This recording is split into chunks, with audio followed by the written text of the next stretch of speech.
Let's ask a simple question. What is shadow work? This is an excellent question. And I think that we throw the word around quite often, but we just may not know what the genesis is. Shadow work is a Jungian term to describe what is our unprocessed traumas. And we all have it, right? Because we're human. Even I do. Unprocessed triggers, unprocessed problems, unprocessed prejudices. What do we have? What is that part of the shadow? I'll give you an example. I was a professional dancer in New York City for well over 2 decades, for a long time. And a part of my shadow was my insecurity of how my body looked.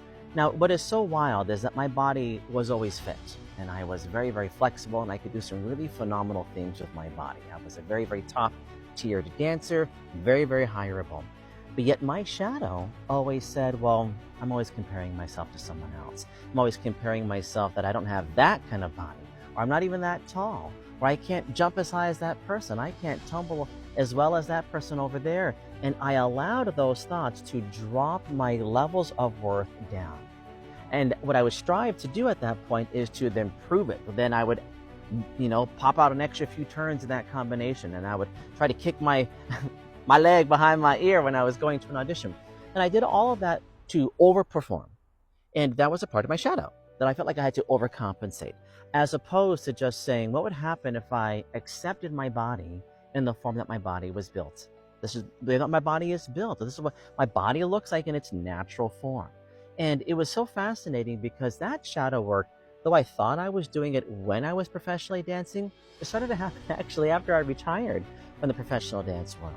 And it took time. It took me decades to work through that. If I could spin the wheel of time, I would have kicked myself in the butt to say, why don't you do that earlier? But that was my shadow work. That was my unprocessed trauma. And in order to process it, I thought that I had to overcompensate.